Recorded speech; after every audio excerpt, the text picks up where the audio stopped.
At Algo say they are ready to comply with the directives to evacuate the animals from Agogo land. We, however, pleaded for 2 additional days to enable them evacuate their animals. About 200 police and military personnel were deployed at Asanteache Magogo yesterday to enforce a court ruling which ordered for the evacuation of cattle from Agogo.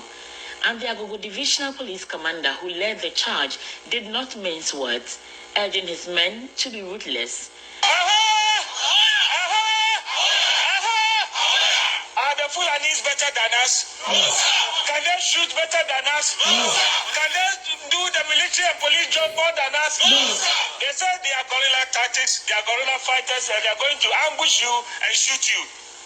Please, I beg you in the name of God, nobody should die in the bush as a police or soldier or whatever. We are going back with our number and come back with our number. And to be safe, if you see anybody holding arms, want to attempt you, please don't waste time. The Operation Cow-led team is expected to have so far shot and killed over 100 cows in the area. One of the cattle owners at Agogo, Alhaji Adam Ahmed Madi, says most of his colleagues are ready to comply with the evacuation directives. They kill about almost 79 of my animals. Now the remaining ones with the babies are the ones we are appealing to them. They should just give us, even if it's 2 days, 3 days, to move them from Agogo land. This is all what we are trying, begging the MP. He also pleaded with the security personnel to revise their decision to shoot and kill their cattle. People's cows they killed yesterday is over 200 and something. They killed them. And then those people are Ghanaian citizens basing here in Agogo. There has been a standoff between farmers and nomadic herdsmen at Agogo over the destruction of farms by cattle over the past 25 years. The Kumasi High Court in 2012 ordered the evacuation of the animals from the area, but the herdsmen did not comply with the directives. Cattle owners at Algo say.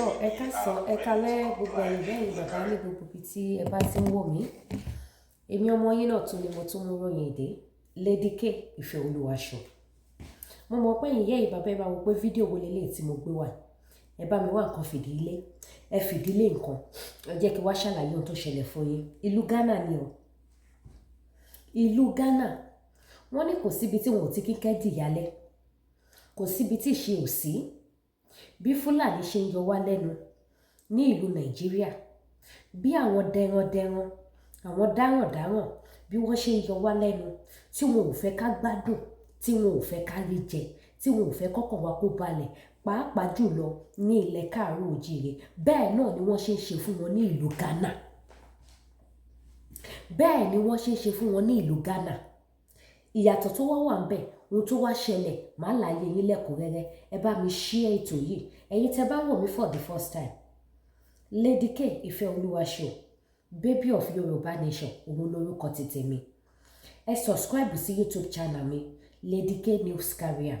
Ẹ tàn notification bell yín, ibẹ̀ lẹ ti máa wá àwọn fídíò mi lẹ́kùnrẹ́rẹ́.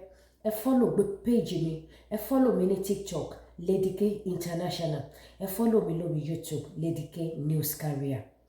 Now, ẹ wá máa bá mi bá lọ, ẹ jẹ́ ká máa continue ọ̀rọ̀ tá à ń sọ. Ẹ má bínú. Bí Fúlàní ṣe ń jọ wá lẹ́nu, àwọn X-Men, àwọn dẹran bí wọn ò ṣe jẹ́ ká gbádùn ní ilẹ̀ Yorùbá, same thing náà ni wọ́n ṣe fún wọn ní ìlú Ghana. Bí àwa ṣe ń pariwo wípé a fẹ́ kí Fúlàní fi orí ilẹ̀ wa sílẹ̀, bẹ́ẹ̀ làwọn Ghana gbé ìgbésẹ̀ tó ní agbára ní ohun tó wá yẹ kí irú ìjọba Nàìjíríà náà kí wọ́n gbé, ohun tó yẹ kí àwọn àgbààgbà ilẹ̀ Yorùbá kí wọ́n fi ọwọ́ sí, ìgbésẹ̀ tó yẹ kó gbé, iṣẹ́ tó yẹ kó ṣe, bí àwọn Ghana ṣe ṣe tí wọ́n sì lálàáfíà, tó fi wá dé ohun tí Fúlàní Ghana tí wọ́n ń bẹ̀bẹ̀. Àwọn tó tún wá ṣe ọmọ Ghana tó jẹ́ wípé àtọ̀hún rìn wá ni wọ́n, ṣùgbọ́n tí wọ́n wá joyè darandaran, tí wọ́n wá joyè darandaran ní ìlú Ghana, bí gbogbo wọn ṣe ń bẹ̀bẹ̀ lọ́wọ́lọ́wọ́ báyìí sí, nítorí pé kí ni ìjọba ìlú Ghana ò fààyè gbàgbàkúgbà. ìjọba ìlú Ghana kò tolerate nonsense. Ìjọba ìlú Ghana jẹ́ kí ni ó dúró tó jáde tó ń gbógun ti ìwà ìbàjẹ́ àwọn arábì. Ṣé rí àwọn pípù yìí ẹ̀dá tí Olódùmarè dá wọn ẹ̀dá tó ní agbára ni. Nítorí mi ò ní fi ẹnu kọ̀ndẹ́mù iṣẹ́ ọwọ́ Olódùmarè nítorí mi ò lè dá kòkòrò. Ọlọ́run dá ìran Fúlàní bóyá ìran wọn ló di èṣù ló di Sátánì ló di ejò tó wọnú Éfà tó kó bá Ádámọ̀ nínú ọgbà Édè. Ẹ̀mí tó ń gbé nínú ejò Sátánì òun ní ń gbé nínú wọn. Àwọn ò sí níbi kí nǹkan dá, wọn ò sí níbi wípé kí ẹ̀yà kejì kó gbégbá ayé àlàáfíà àbí kó rọ́wọ́ mú àbí kó di apàṣẹ. Àwọn ò sí nídúró wípé kó dá fún ẹ̀yà kejì àbí ẹnì kejì àfi tó bá lè ṣe ẹrú fún wọn, àfi tó bá lè tẹ̀lé ìfẹ́ inú títí wọn, tó bá lè mú ìfẹ́ wọn ṣẹ. Ẹ̀dá tọ́lọ́run dá àwọn arábí nìyẹn. Kò sì sí kọ́ńtì tẹ́ máa dé wọ́n wà nínú aláwọ̀ funfun. Mo ti fi ara balẹ̀ mo gbá rìsáàṣì yẹn. Ṣẹ́rí ìlú Canada tí mo wà, Canada ní Fulani, America ní Fulani, UK ní Fulani, Germany ní Fulani, mọ́là wọ́n ní bí Ọlọ́run ṣe dá wa ní ẹ̀yà oríṣiríṣi sí Nàìjíríà bẹ́ẹ̀ náà ni Ọlọ́run dá wọn sí àwọn kọ́ńtì káàkiri bẹ́ẹ̀. Mo fi ara balẹ̀ níwọ̀nba tí mo lè gbá rìsáàṣì mọ́, mo fi ara balẹ̀ mo gbá rìsáàṣì yẹn.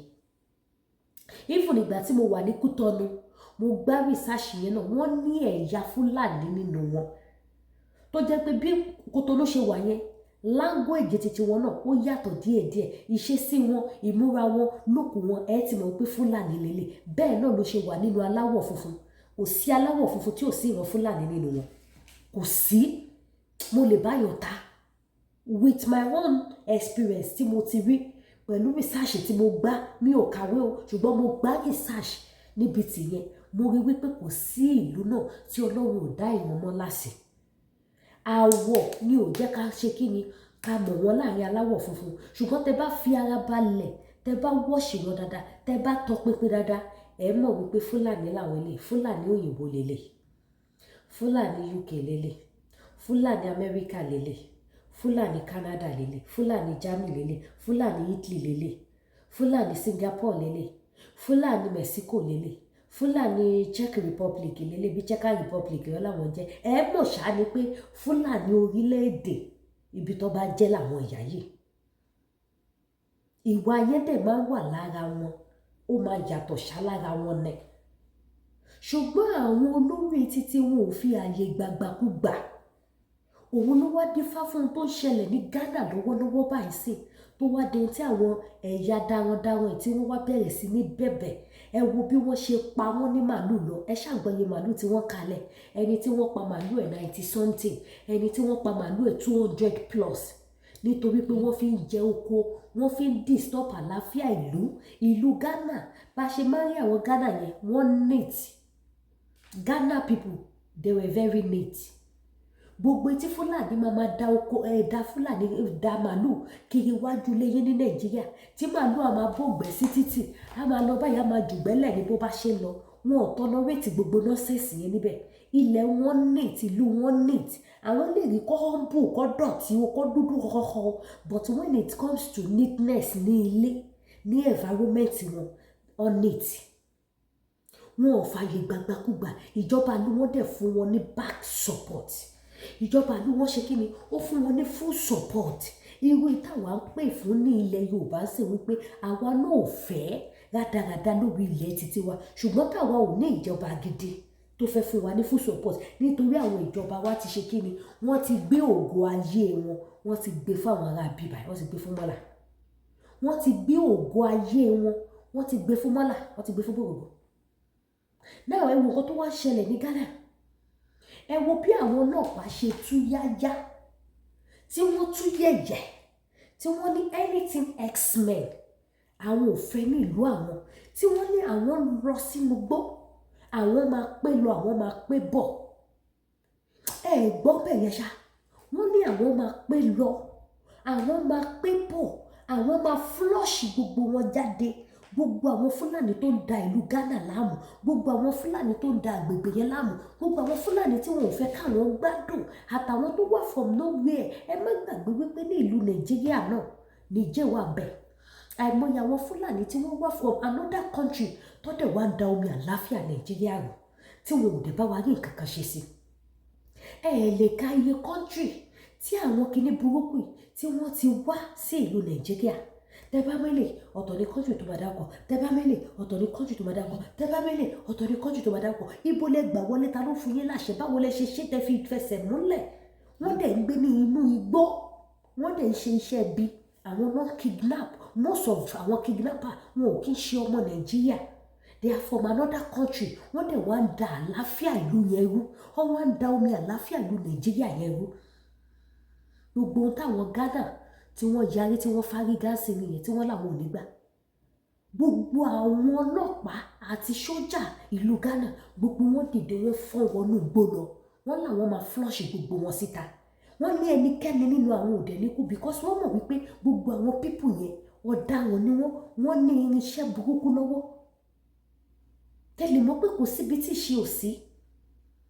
Wọ́n ní irinṣẹ́ burúkú lọ́wọ́ tí wọ́n fi ń ṣe iṣẹ́ ibi, tí wọ́n fi ń attack àwọn èèyàn. Èmi ò mọ bí téèyàn ṣe máa fi ìbọn protect ẹranko tí wàá dẹ̀ máa fi ìbọn yẹn pa ènìyàn ẹlẹ́mìí bíi titi ẹ̀. Kẹ́wo bí táwọn pípì tí wọ́n ní ìkàdé, kẹ́wo ogún ẹ̀mí tó ń gbénu wọn káàkiri gbogbo ibi tó bá ti wà, ẹ̀mí burúkú. Àwọn náà lè máa rí lára aláwọ̀ funfun tó máa kórìíra aláwọ̀ dúdú. Ìdẹ́ bá ti rí tó bá ti kórìíra aláwọ̀ dúdú tó kórìíra ẹ̀ fẹ́kúfẹ́kú bẹ́ẹ̀, ẹ lọ wò ó dáadáa. Ó tọ́ náà àwọn bòròró. Ẹ̀yà wọn ni nínú aláwọ̀ funfun. Gbogbo tó yẹ kí àwọn amòfin ìlú Nàìjíríà kí wọ́n ṣe nìyẹn, àti sójà àti DSS àtàgbẹ́kọ̀yà àtàmọ̀tẹ́kùn àtọlọ́pàá, kí gbogbo wọn fọ́ sínú gbó, kí wọ́n clean gbogbo inú gbó tó wà ní Nàìjíríà yẹn, kí wọ́n flush gbogbo wọn síta. Tí wọ́n bá wọn DSS nìkan ní iṣẹ́ yẹn, DSS á ṣe iṣẹ́ yẹn. Ṣùgbọ́n àwọn DSS ò ní dédé bọ́ta without president order. The only people tó lè order DSS láti jáde, governor cannot order them láti carry out operation bẹ́ẹ̀ ní Nàìjíríà. President ló lágbára àti order wọn. Ṣùgbọ́n àwọn ti Nàìjíríà ò ní ṣe because àwọn tó jẹ́ àwọn bàbá àsàlẹ̀ fún àwọn tá à ń sọ̀rọ̀ nípa wọn yìí, àwọn tó jẹ́ bàbá àsàlẹ̀ pẹ̀lú fún wọn, wọ́n bá president jẹ́, wọ́n bá president mu. Wọ́n bá president jẹ́, wọ́n bá president mu. Bó wá ní president ṣe fẹ́ ṣe? Ó ṣùọ̀ fún mi dákú gan pé bàbá Tinubu kò mọ̀ pé nǹkan burúkú bẹ́ẹ̀ yẹn ló wà lásán rọ̀kì. Bàbá yẹn wo náà sọ rọ̀kì yẹn tó bàbá yẹn rí pé wèrè ni yóò. Bàbá yẹn náà ti wá bá wọn jẹ, wọ́n ti bá wọn mu. Ṣé ti gbọ́ latest news tó ṣẹ̀ṣẹ̀ jáde? Tí bàbá Tinubu lẹ́yìn tí gọ́fúnà Borno State, ẹ̀yin ọmọ Yorùbá ṣó pọ̀ tá a máa ṣe. Ẹ follow page, ẹ subscribe, ẹ tọ notification bell yín. Lẹ́yìn tí gọ́fúnà Borno náà ti gbé ìgbésẹ̀ wípé gbogbo Fúlàní tó bá wà ní ilé àwọn kó máa lé wọn dànù, gbogbo Fúlàní dáwọn kó flush gbogbo wọn síta, àwọn ò fẹ́ rí wọn mọ́. Kí ni bàbá Tinubu ṣe? Àwọn tó jẹ́ àwọn bàbá àsàlẹ̀ wọn, wọ́n ti lọ mú sí bàbá Tinubu lórí. Ṣé ti gbọ́ latest news tí bàbá Tinubu ṣẹ̀ṣẹ̀ gbé síta wípé gbogbo gọ́fúnà ilẹ̀ Yorùbá pátápátá wọ́n gbọ́dọ̀ wá ilẹ̀ fáwọn Fúlàní nílẹ̀ káàárọ̀ òjìrì. Ẹ̀yin pa Tinubu, ẹ̀yin tẹ́ bá gbẹ̀mí lé bàbá Tinubu wípé òun ló máa gba Yorùbá nation fún yẹn ti wọ́ ga o. Ẹ̀yin tẹ́ bá gbẹ̀mí lé bàbá Tinubu wípé ó máa ṣe dáadáa fún yín, ayé yín àdá tí yín ti bá yín, ẹ ti rógo. Lẹ́yìn kẹ́ tètè gbára yín, lẹ́yìn kẹ́ ṣe kí ni kẹ́ tètè gbára yín.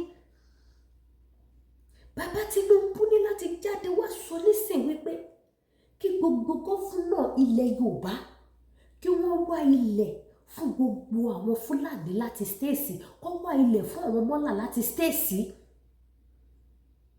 Kí ni wọ́n sọ fún wa yẹn? Nígbà tó bá wá ilẹ̀ fún wọn tó fi tírélà lódò ara wọn wọlé, ẹ̀yin ọmọ Yorùbá kí lẹ expect pé ó máa ṣẹlẹ̀? Ibo lẹ fẹ́ fi ojú sí? Báwo lẹ ṣe fẹ́ ṣe ayé yín?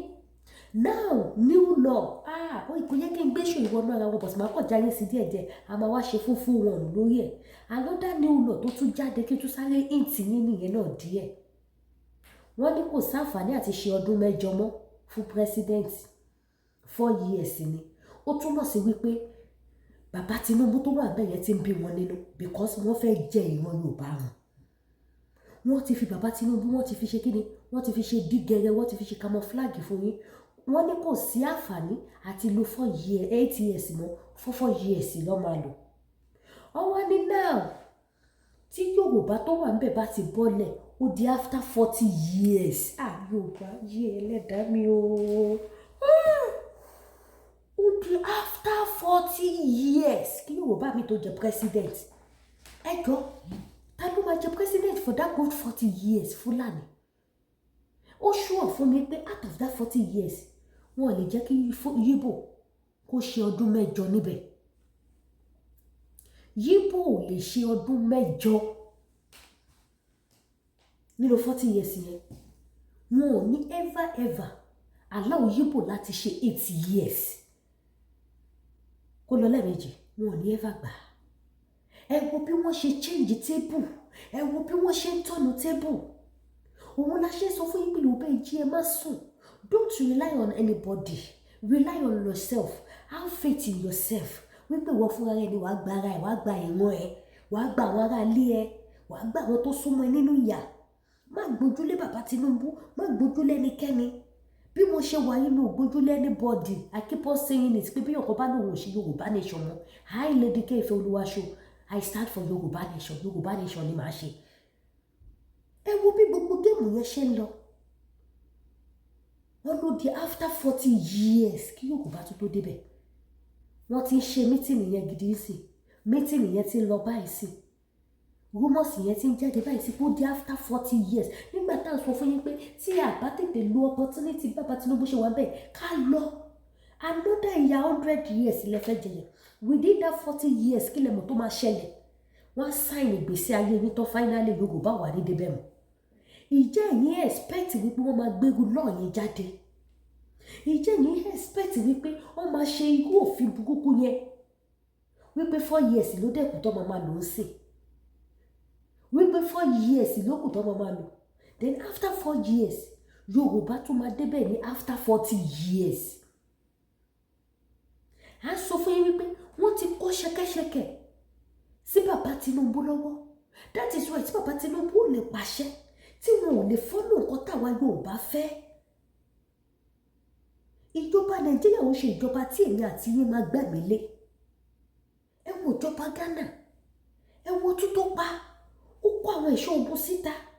Wọn tó bá sì sọ lábẹ́ gé. Kò sí Fúlàní kan tó máa sọ wípé kò rí bẹ́ẹ̀. Kò sí mọ́là kan tó máa sọ pé kò rí bẹ́ẹ̀. Kò sí bóòrò kan tó máa yẹ lọ́wọ́ wò. Ìjẹ́ ti wá rí bẹ́ẹ̀ nílẹ̀ Yorùbá. Ìjẹ́ ti wá rí bẹ́ẹ̀ ní Nàìjíríà. Kò rí bẹ́ẹ̀. Nígbà táwọn bàbá wa tí wọ́n sọ wípé kí àwọn ò fẹ́ Fúlàní mọ́ lórí ilẹ̀ wa. Àwọn ọmọ náà láà fẹ́ Fúlàní. Tó jẹ́ gbà yẹn ni bàbá Tinubu ṣẹ̀ṣẹ̀ wá tó òfin ránṣẹ́ sí ilẹ̀ Yorùbá. Ẹ yóò yàn ṣé kí tó ṣọ́ọ̀kì yín. Ẹ ti rí Minna Airport. Ẹ ti rí pé wọ́n ti change orúkọ ẹ̀ sí Bọ́lá Ahmed Tinubu Minna International Airport. Ẹ ti rí nǹkan kan. Ẹ ṣẹ̀ṣẹ̀ bẹ̀rẹ̀ Nàìjíríà. Ẹ̀yin ọmọ Yorùbá. Ẹ ti rí news yẹn. Màá gbé yẹn wá fún yín lẹ́kùnrẹ́rẹ́. Ó ti wà lọ́wọ́ mi. Minna Airport wọ́n ti change ẹ̀ sí Bọ́lá Ahmed International Minna Airport. Wọ́n ti change orúkọ ẹ̀ sí. Ẹ wo nǹkan tó fi attract bàbá yẹn. Tí bàbá yẹn ẹ wo àwọn nǹkan tó fi mú bàbá Tinubu. Ẹ wo àwọn nǹkan tó fi mú bàbá Tinubu. Bí ó ṣe wà yẹn tí bàbá Tinubu bá ti lè bọ́lẹ̀ báyìí kò ní ṣọ́ọ̀kì yín. Wọ́n á change orúkọ yẹn padà wọ́n ò tún gbúrò orúkọ yẹn mọ́ ní Minna. Who is Tinubu? Who is Tinubu? Tinubu wá pàṣẹ ránṣẹ́ sí pé kó wálẹ̀ fáwọn Fúlàní ní ilẹ̀ Yorùbá kí gbogbo wọn stay sí ká máa gbé nínú ìrẹ́pọ̀ wọ́n pa ọba orí adé àtìgbà tí wọ́n ti pa àwọn ọba orí adé ìjẹ́ gbọ́ kí President Bọ́lá Ahmed Tinubu bọ́ síta kó wá give speech. Ìjẹ́ gbọ́ any speech láti ọ̀dọ̀ Bọ́lá Ahmed Tinubu tí wọ́n pa àwọn ọba ilẹ̀ Yorùbá tó ti wá. Tí Fúlàní pa àwọn ọba ilẹ̀ Yorùbá tó ti wá. Àwọn ọba tó support ẹ̀, àwọn ọba tó tì lẹ́yìn, àwọn ọba tó ń tojú bọlé lọ́ba wọn bá wọn nígbà tó máa dórí àpèrè. Ìjẹ́ gbọ́ kó sọ anything nípa wọn. Ìjẹ́ gbọ́ kó sọ wípé òkè state tí wọ́n ti pọ̀ bàbá ẹ̀ ó yẹ wọ gọ́fúnà tó wà ń bẹ̀ mo fún ẹ ní 24 hours. Kó wá gbogbo àwọn tí wọ́n ṣiṣẹ́ yẹn bọ́ síta. Ìjẹ́ gbọ́ anything tí yín ti bá yẹn tí mọ̀kàn tẹ kò sí ní Nàìjíríà. a sọ fún yín pé Nàìjíríà ò lè gbè yín, Nàìjíríà ò lè gbè yín, kò sí kankan tẹ́ lè rí ní èrè gidi ní ìlú Nàìjíríà, òun la ṣe ní ká dá dúró. Ẹ wo àwọn ìntì díẹ̀díẹ̀ tí mo kọ fún yín yẹn. Tinubu ní kọ́ fún Fúlàní nílẹ̀ Yorùbá. This same Tinubu náà ló tún ṣe kí ni, ló tún pàṣẹ pé kẹ́ máa gba Yorùbá mọ́ra, kẹ́ máa gba Yorùbá mọ́ra, kẹ́ fún wọn láyè. Náà àwọn náà wá gbé náà tí wọ́n jáde. Bàbá Tinubu dẹ̀ lè káńtà ẹ̀ wípé 4 years ni, after 4 years ó tún dé after 40 years kí Yorùbá tó jẹ́ another president, ó di after 40 years. No be juju be that.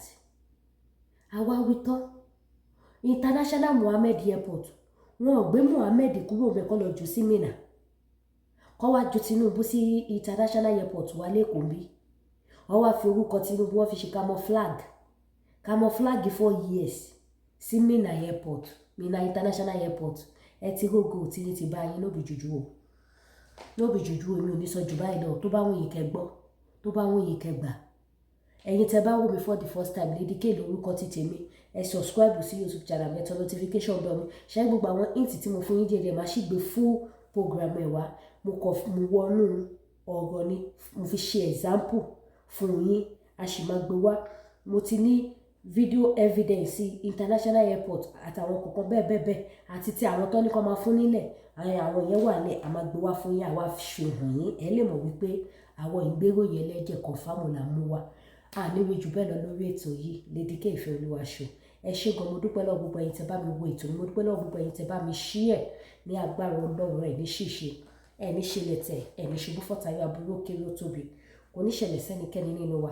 Ẹ má wá gbàgbé gbogbo ẹ̀yin tẹ́ bá fẹ́ ra àwọn product káńtà lọ́lọ́kan òjọ̀kan, product iléeṣẹ́ TL Natural Herbal ó wà síbẹ̀, àjẹbìdán tó confirm tó mú yes.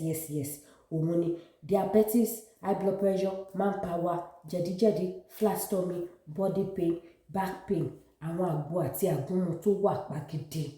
Ọkùnrin ń lò, obìnrin ń lò, manpower nìkan lóbìnrin ò lè lò, but gbogbo àwọn others àgbo kò sí tẹ́lẹ̀ lò níbẹ̀ tó dẹ̀ ń ṣiṣẹ́ gidi. Tí máa sọ fún yín pé ó ń ṣiṣẹ́ gidi, ẹ trust me, ó ṣiṣẹ́ gidi. Eléyìí yàtọ̀ sí gbogbo irọ́ tẹ́tí rà kiri. Ẹ wò, ẹ jẹ́ kí n fún yín láwọn evidence àwọn tó ń ra àwọn product wọn tí wọ́n dẹ̀ ń testify wípé confirm làwọn product iléeṣẹ́ TL Natural Herbal. Máa kọ̀ fún yín ní DM bẹ́ẹ̀ ni kẹ́ lè mọ̀ ni. Because àwọn èèyàn kì í like ká máa play voice note wọn lórí social media. Ẹlòmíràn like ẹ̀. So gbogbo àwọn product iléeṣẹ́ TL mo fi ọ̀nà Ọlọ́run bá bẹ̀yẹn èyíkéyìí tẹ́ bá ti rà, bí wọ́n bá ṣe sọ fún yín wípé kẹ́ ṣe lò wọ́n, bẹ́ẹ̀ náà ni kẹ́ ṣe lò wọ́n. Ẹ má fi kún, ẹ sì má yọ kúrò. Ẹ jẹ́ sáré fún yín ní díẹ̀ kẹ́ sáré gbọ́ ara àwọn testimony product iléeṣẹ́ TL ni. Bàbá alágbo ẹ̀kọ́ ọ̀rọ̀ ajé o, àjẹ́ máa wà o. Àgúnmọ́ yẹn kọ̀ǹfàmù ni ó pọ̀ jù, kò ṣe máa lo gbogbo wa. Mo ti lò lọ́sẹ̀ kan yẹn lásán, ó sì wà lára mi dé sí. Wàláhì àgúnmọ́ yẹn kọ̀ǹfàmù ayé tán, ó wà òkè. Ṣé ti gbọ́ bẹ́ẹ̀ kí n kàn short ẹ̀ bẹ́ẹ̀ yẹn torí voice àwọn èèyàn mi ò láìkí kí n pé kí ni wọ́n sá, but fún yín láti mọ̀ wípé nǹkan tí mo polówó fún yín confirm ni. Product wọn ṣe product tí a máa lò ní gbogbo ìgbà. Ìbàjẹ́ ti flat stomach tẹ́ bá ti lò ó léraléra bí ẹ̀mẹ́ta báyìí, ẹ stop ẹ̀. Bó bá dẹ̀ jẹ́ ti manpower náà ni, ẹ má lọ gbogbo ìgbà. Ẹgbọ́n kan tí dáàdì yẹn testify pé ìta wọn ti lò over 1 week ó má ṣe wà lára wọn. Ẹ máa náwó lọ ní. Ẹ̀yin tẹ́ bá ṣàtìmọ̀ wípé girlfriend yín àbí ìyàwó yín ó like oko dáadáa, ó like kẹ̀kẹ́ dáadáa, ẹ lọ order fún manpower iléeṣẹ́ TL Natural Herbal. Àgúnmu ni, kì í ṣe drug. Ẹ nídà tí lọ máa kó ṣọ́ọ̀kì jẹ, ẹ nídà tí máa lọ fi nǹkan sára, ẹ nídà tí lọ máa gúnra yín lábẹ́rẹ́. No, àgúnmu ewé àti egbògi òun ni wọ́n gún. Kọ́ táwọn bàbá wa ń lò látàyé àtijọ́ ni. Ẹ rí bàbá 90 years wọ́n á lọ sóko, wọ́n á kọbè, wọ́n á tún délé, wọ́n á tún pakuru wọn. Ẹ gbọ́ pé bàbá má ṣẹ̀ṣẹ̀ bímọ ni, wọ́n á ní ewu ọmọ wo bàbá bí. Ẹ dẹ̀ ṣọ́ pé bàbá ló bí. Àgúnmu ni. Tí bàbá bá ti gbé lura báyìí, olóòótọ́ máa nàwó tán ni. Iṣẹ́ bẹ̀rẹ̀, iṣẹ́ ti di ṣíṣe nìyẹn.